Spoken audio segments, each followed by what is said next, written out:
सभी को नमस्कार। आज इस लेक्चर में अपन लिक्विड स्टेट के अंतर्गत लास्ट लेक्चर में अपन ने आयरिंग थ्योरी पढ़ रहे थे, उसका रिमेनिंग पार्ट कवर करने जा रहे हैं। तो नेक्स्ट लिखिएगा आप पॉइंट आयरिंग थ्योरी के अंतर्गत नेक्स्ट पॉइंट लिखिएगा, गैस की तरह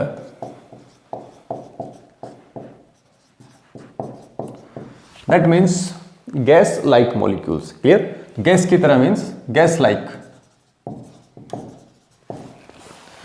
व्यवहार करने वाले अणुओं का अंश, व्यवहार करने वाले अणुओं का अंश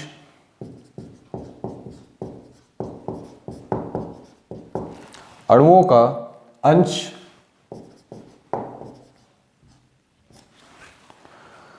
that is fraction.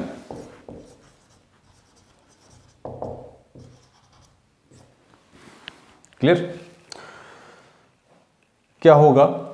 V L minus V S divided by V L. Okay, यहां वी एल क्या चीज है?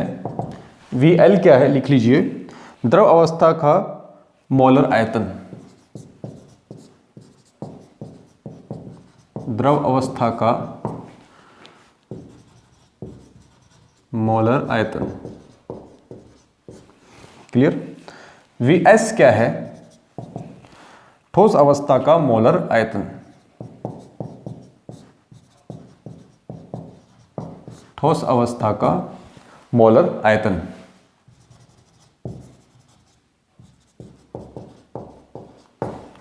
Is that clear? ठोस की तरह, तो ये तो बात करिए अपन गैस लाइक मॉलिक्यूल्स की, ऐसे ही ठोस की तरह that is solid like,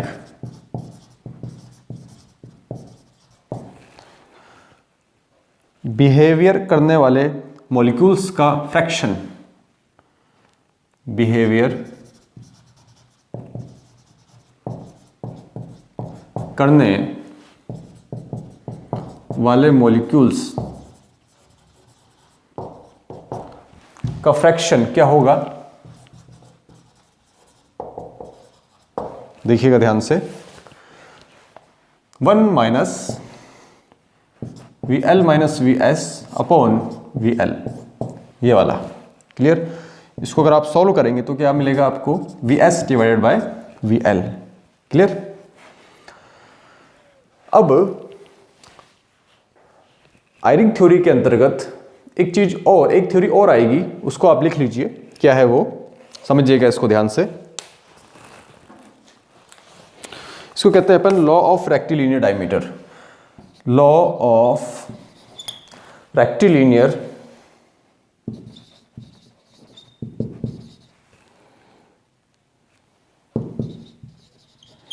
diameter.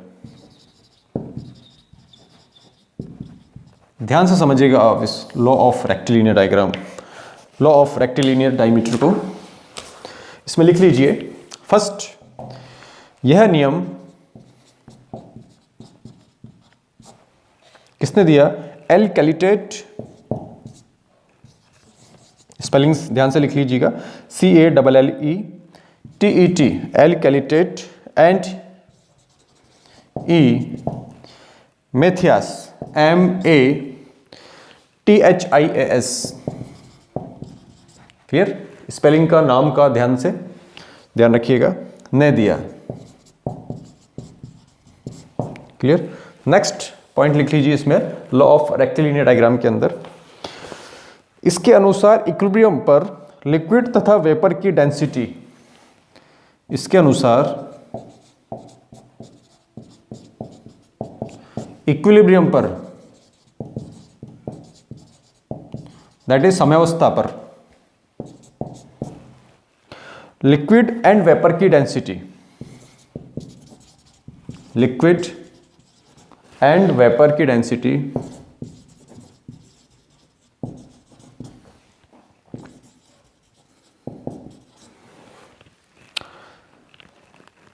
इसका मीन मीन्स माध्यमान।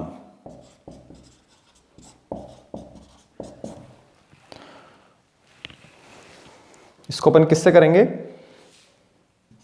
रो एवरेज। माध्यमान किससे डिनोट करेंगे? माध्यमान को किससे डिनोट करेंगे? Delta average. ताप के साथ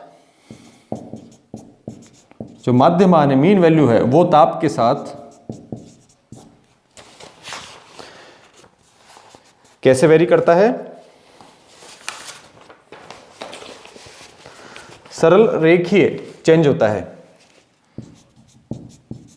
सरल रेखीय। सरल रेखीय का मतलब क्या है? लीनियरली चेंज होता है।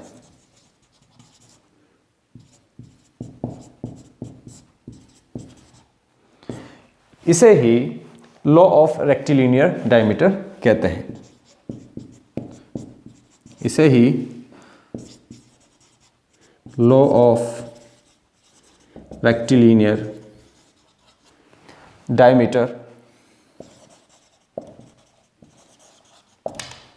कहते हैं।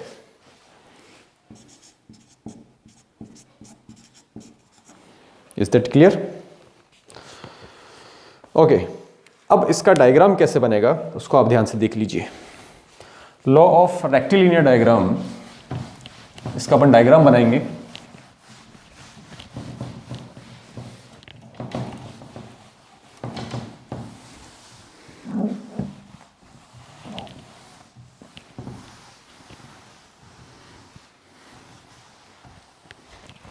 देखिए,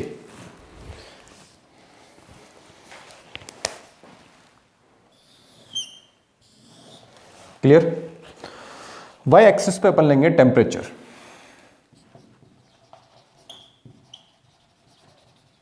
क्या लिया अपन ने वाई एक्सिस पे? टेम्परेचर। क्लियर? सपोज इसकी वैल्यूज है, यहां पर है 130 डिग्री, यहां है 150, क्लियर? यहां पे है 170, यहां है 190, क्लियर? ओके। ऐसे ही एक्स एक्सिस पे लेंगे अपन डेंसिटी। क्या लेंगे इस एक्सिस पे? एक्स एक्सिस, और ये हो गई आपकी Y axis. Is that clear? Okay. अब डिफरेंट टेम्परेचर पर से जो इसकी डेंसिटी अपन मेजर करेंगे उसको अपन एक डॉट से रिप्रेजेंट करेंगे। क्लियर?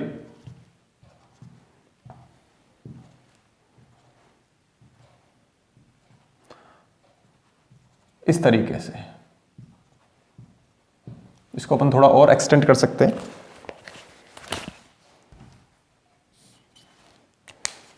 फाइन। अब अगर अपन इन डॉट्स को मिलाते हैं तो कुछ इस तरीके का आपको ग्राफ मिलेगा। क्लियर? और इसके अगर एवरेज जो निकालें, सपोज इसके ऊपर जो एक्स एक्सिस पे अपन जो ले रहे हैं पॉइंट्स, उसको इस तरीके से लेते हैं 0.2, 0.3, 0.4 एंड 0.5। Is that clear? अब जब इसके एवरेज जो निकालें तो जो मिल रहा है अपन को पॉइंट्स, वो इस तरीके से आपको मिलेंगे। एक स्ट्रेट लाइन मिलेगी आपको। क्लियर? Straight line. ये दो पॉइंट्स, इनका एवरेज ये। क्लियर? इसी तरीके से infinite, there are infinite points and their average is located on this straight line. तो what we are going to see is that average value of density is linearly changed with temperature, and this variation of density, linear variation of density with temperature, is called law of rectilinear diameter. Is that clear? And this is what we are going to explain. ये हो गई आपकी इस तरफ हो जाएगी आपकी density of saturated vapour, density of saturated vapour, और इस उत्तर ये हो जाएगी आपकी डेंसिटी ऑफ लिक्विड। क्या हो जाएगी? डेंसिटी ऑफ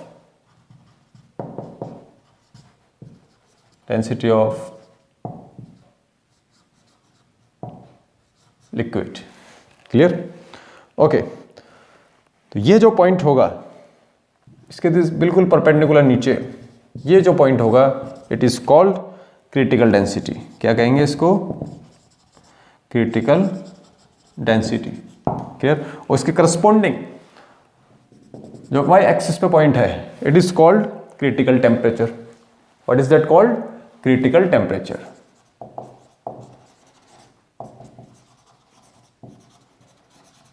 किससे रिप्रेजेंट करेंगे इसको? टीसी से। Is that clear? और इसको अपन रिप्रेजेंट करेंगे डीसी से। ओके, यहां लिख लीजिए, यहां डेल्टा नॉट तथा अल्फा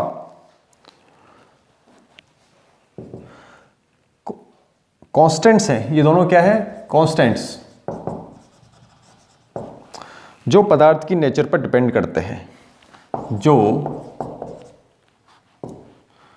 पदार्थ की नेचर पर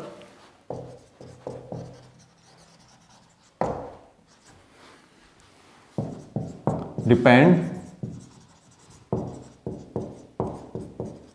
करते हैं। एंड डेल एवरेज, ये क्या है? Average density. क्लियर? ओके, इसमें लिख लीजिए ये फिगर क्या चीज है? Law of rectilinear diagram, law of rectilinear diameter, law of rectilinear diameter. Clear? Okay, next point जो आयरिंग थ्योरी है उसमें लिख लीजिए, आयरिंग एंड री के अनुसार, आयरिंग एंड री के अनुसार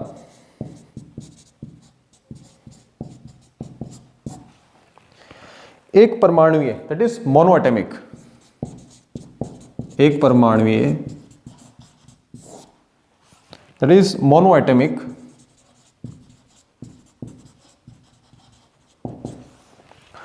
लिक्विड स्टेट में heat capacity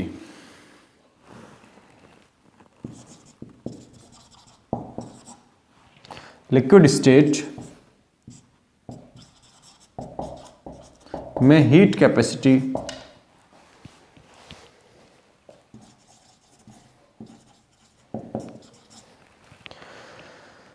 that is heat capacity means ऊष्माधारिता। इसको कैसे रिप्रेजेंट करेंगे अपन? देखिएगा ध्यान से, CV is equal to VS upon VL into 6 plus VL minus VS upon VL into 3। Is that clear? यहां CV क्या चीज है? Heat capacity of liquid.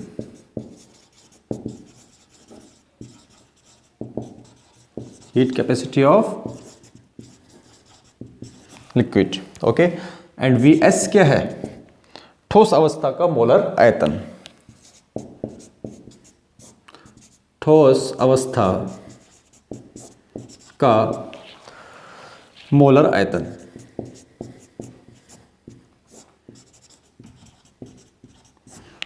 Clear? And VL क्या है?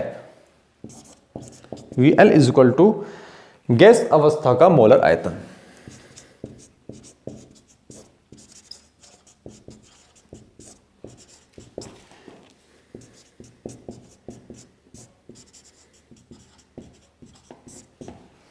क्लियर? ओके, तो अगर इस आयरिंग थ्योरी को मैं समराइज करूं तो देखिए किस तरह से कर सकता हूं मैं इसको समराइज। देखिए आयरिंग थ्योरी, जब भी एग्जामिनेशन के अंदर आप आयरिंग थ्योरी को लिखेंगे तो किन किन चीज़ों का ध्यान रखना है, जो कि आप लिखते टाइम बिल्कुल ध्यान रखना है, वो मेंशन होना जरूरी है। आयरिंग क्लियर। सबसे पहले ब्रिजमान का, इसमें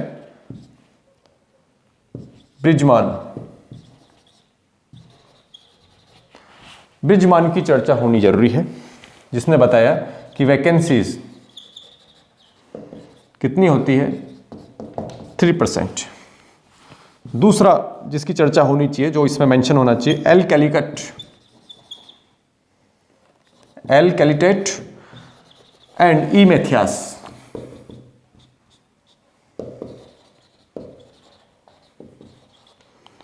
जिसने कि लॉ ऑफ रेक्टिलिनियर डायग्राम दिया।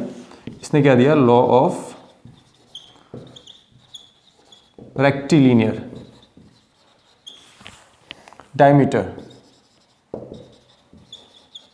इसने ये दिया। और तीसरा है री, इसके बारे में चर्चा होनी चाहिए, जिसने कि थर्मोडायनेमिक एक्सप्रेशन दिया, और वो क्या है? CV is equal to VS upon VL into 6 plus VL minus VS divide by VL into 3। Is that clear?